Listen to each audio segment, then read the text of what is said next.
2023 one day world কাপের সেমিফাইনালে মুখোমুখি হয়েছিল ইন্ডিয়া নিউজিল্যান্ড। 397 রান করেছিল প্রথমে ব্যাট করে ইন্ডিয়া এবং 387 গিয়ে থেমেছিল নিউজিল্যান্ড। আরেক সেমিফাইনালে সাউথ আফ্রিকা অস্ট্রেলিয়া মুখোমুখি হয়েছিল, যতদূর মনে পড়ে 212 রান চেস করে জিতেছিল অস্ট্রেলিয়া। ফাইনালটা হয়েছিল এক পেশে, সেই ফাইনালে অস্ট্রেলিয়া ইন্ডিয়াকে হারিয়েছিল 6 উইকেটে।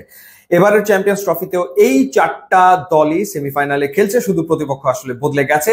সেমিফাইনালে 4 তারিখে দুবাইয়ে ইন্ডিয়া মুখোমুখি হচ্ছে অস্ট্রেলিয়ার, আর এক সেমিফাইনালে সাউথ আফ্রিকা মুখোমুখি হবে নিউজিল্যান্ডের। 2023 ওয়ানডে ওয়ার্ল্ড কাপে ইন্ডিয়া একচেটিয়া দাপট দেখিয়ে টানা 10 ম্যাচ জিতে ফাইনাল খেলেছিল ফেভারিট হিসাবে, কিন্তু প্যাট কামিন্স পুরো স্টেডিয়ামকে চুপ করিয়ে দিয়েছিল এবং অস্ট্রেলিয়া কাপ জিতে নিয়েছিল। সেই ঘটনাটা ঘটেছিল। এবারও ইন্ডিয়া দুর্দান্ত ফর্মে রয়েছে, টানা 6 ম্যাচ জিতে তারা চ্যাম্পিয়ন্স ট্রফির ফাইনালে পৌঁছে গেছে, সেমিফাইনালে পৌঁছে গেছে।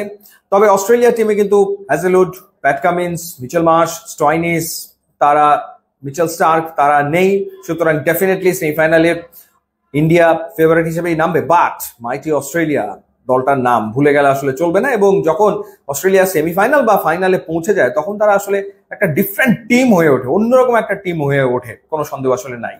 সাউথ আফ্রিকা এবং নিউজিল্যান্ড আরেক সেমিফাইনালে মুখোমুখি হচ্ছে, এবং সাউথ আফ্রিকা টি20 ওয়ার্ল্ড কাপের ফাইনালে গিয়ে চোখ করেছিল ইন্ডিয়ার এগেনস্টে। তাদের সামনে সুযোগ এবার আরো একটা ফাইনালে খেলার এবং কাপ জেতার। নিউজিল্যান্ড ধারাবাহিকভাবে তারা ভালো ক্রিকেট খেলছে, শুধুমাত্র কাপ জিততে পারছে না, সুতরাং তাদের সামনেও একটা সুযোগ ডেফিনেটলি রয়েছে। গ্রুপ পর্বের শেষ ম্যাচটাতে ইন্ডিয়া নিউজিল্যান্ডকে হারালো 44 রানের ব্যবধানে। প্রথমে ব্যাট করে 249 করেছিল 9 উইকেটে ইন্ডিয়া। শ্রেয়াস আইয়ারের দুর্দান্ত আরো একটা ইনিংস আমরা দেখলাম, জবাবে নিউজিল্যান্ড 205 রানে গুটিয়ে গেছে, এবং বরুণ চক্রবর্তীর এক্সেলেন্ট বোলিং আমরা আসলে দেখেছি। দুবাইয়ে ডেফিনেটলি স্পিনাররা আসলে রাজত্ব করছে, বা স্পিনারদের খেলাটা ডিফিকাল্ট, সেই ক্ষেত্রে অস্ট্রেলিয়ার ব্যাটাররা স্পিনে কিছুটা চাপে পড়তেই পারে।